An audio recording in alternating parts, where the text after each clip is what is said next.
आज Doubtnut app download करें। Doubtnut पर अपने सभी गणित, रसायन विज्ञान, भौतिक विज्ञान और जीव विज्ञान के डाउट्स का करो सफाया। बस प्रश्न की फोटो खींचो, एक ही प्रश्न को क्रॉप करो और तुरंत वीडियो सोल्यूशन पाओ।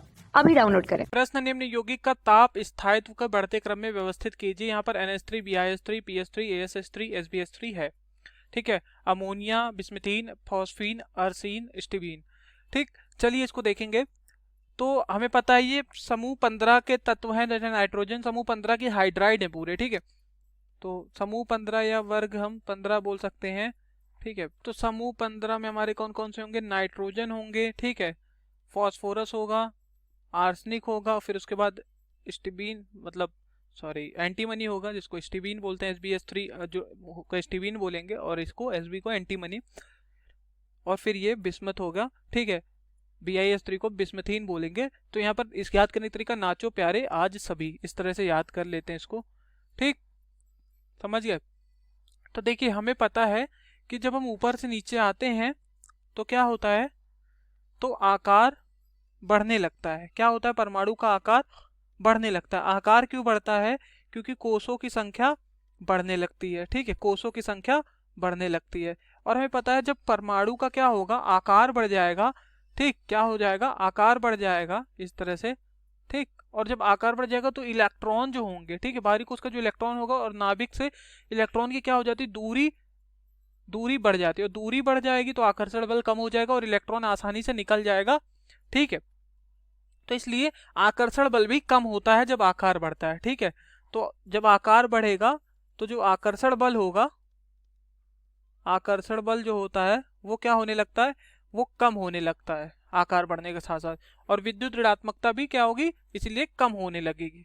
ठीक है, विद्युत ऋणात्मकता भी En से दर्शा रहे हो, क्योंकि इंग्लिश में इलेक्ट्रोनेगेटिविटी बोलते हैं। ठीक, तो ये भी कम होने लगती है।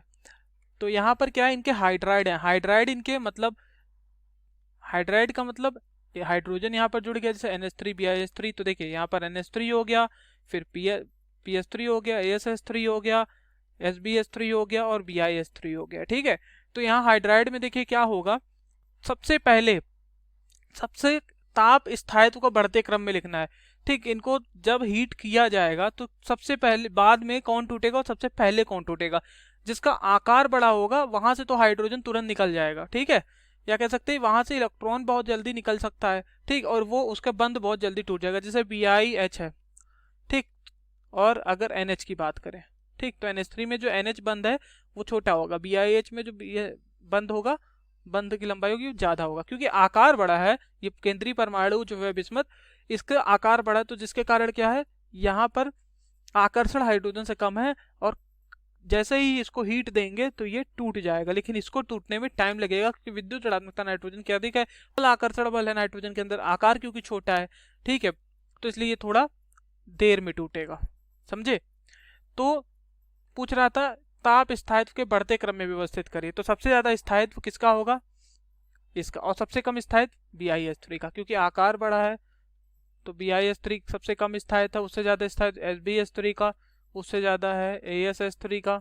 ठीक है, उससे ज्यादा हमारा PH3 का, और उससे ज्यादा हमारा NH3 का। ये हमने क्या लिख दिया, ये हमने तापीय स्थायित्व, जिसको हम बोलते हैं थर्मल स्टेबिलिटी। ठीक है, तापीय स्थायित्व को हमने किस में लिख दिया, बढ़ते हुए क्रम में लिख दिया। समझ गए? ओके, तो सबसे ज्यादा तापीय स्थायित्व जो होगा वो हमारा अमोनिया का होगा, और सबसे कम बिस्मथीन का होगा। Thank you. कक्षा 6 से 12वीं से लेकर नीट, IIT, JEE वो एडवांस के लेवल तक 1 करोड़ से ज्यादा छात्रों का भरोसा। आज ही डाउनलोड करें डाउटनेट ऐप या व्हाट्सएप करें अपने सारे डाउट्स 8400 400 400 पर।